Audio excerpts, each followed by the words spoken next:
Bonjour Julie, Pablo et Samuel, bonjour tous les copains. Je fais appel à vos souvenirs là.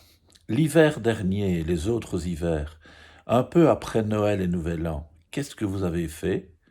Je suis persuadé que beaucoup d'entre eux ont fait la galette des rois. Ah, vous vous souvenez?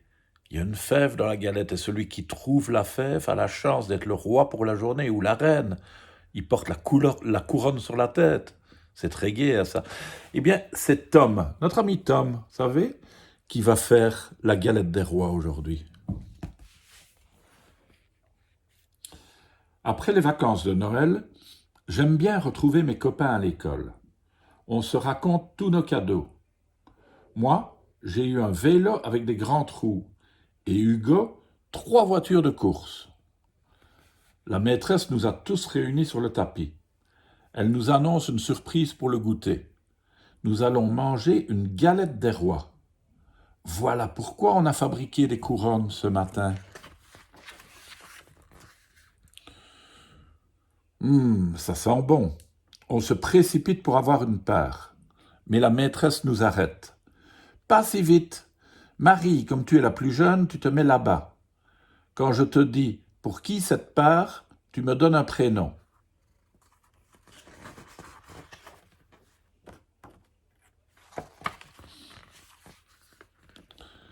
Mais Marie se trompe. Maîtresse, ça fait 3 fois qu'elle dit Victor. Et puis j'ajoute tout bas, si tu ne dis pas Tom, tu n'es plus ma copine. Tout le monde est servi. On n'attend plus que Marie.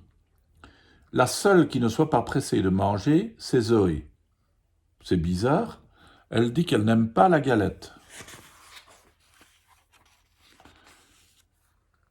Qui aura la fève? Pour voir, je soulève la pâte. Victor croque doucement pour ne pas l'avaler. Émilie ne sait pas par où commencer. Et si elle l'était de la part de Zoé? Clément a déjà tout mangé et... J'ai la fève, crie Flore. Bravo, toute la classe applaudit Flore. Hugo aussi a eu la fève, et même Clément qui l'a trouvée de la part de Zoé. Ensuite, ceux qui ont eu la fève choisissent un roi ou une reine. Mais Flore, elle a pris Léo. Je ne l'inviterai plus à la maison. Hugo a choisi Mathilde. Ils ont mis leur couronne. Marie s'amuse à leur faire une révérence. À la sortie, maman me demande ce que j'ai. Pourtant, ça se voit que je ne suis pas roi. J'ai pas de couronne sur la tête. Alors, elle me dit qu'elle a une bonne idée. Samedi, on fait une galette à la maison. J'ai une bonne recette et des fèves. Je lui réponds que j'ai déjà une couronne.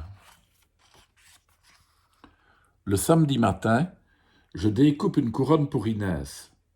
Tu veux que je t'aide à la décorer? Oh là là, c'est beaucoup trop grand. Alors, on demande à papa, parce qu'il trouve toujours des solutions.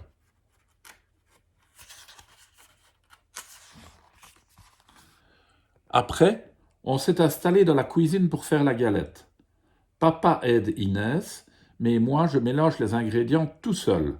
Et hop, je verse tout sur la pâte. Inès, enlève ton doigt. Puis il faut bien étaler. Ensuite, le plus important, la fève. Regarde, on va mettre la voiture. Mais Inès n'est pas d'accord. Elle veut mettre la fève princesse. Papa la laisse faire.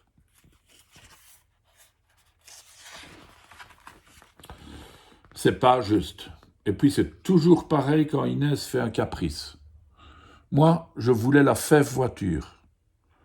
Peut-être que je peux la mettre quand même. J'aurai plus de chance d'être le roi. Personne ne voit. Je rebouche bien le trou.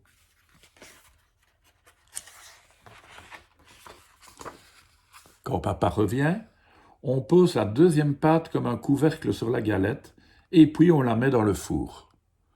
Dans toute la maison, ça sent bon. Maman voit la galette toute gonflée et bien dorée. Elle applaudit. On va se régaler.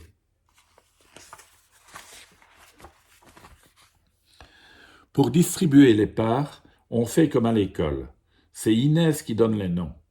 Évidemment, c'est par elle qu'elle commence. Exactement en même temps, papa et moi, on crie « J'ai la fève !» Maman fronce les sourcils. Papa me regarde bizarrement. Alors j'éclate de rire et j'explique que j'ai mis une deuxième fève. Du coup, il faut choisir 2 reines. Maman et Inès sont très contentes. C'est encore mieux quand il y a 2 fèves. Et c'est encore mieux quand tout le monde a la couronne. C'est plus amusant, n'est-ce pas? À demain les enfants.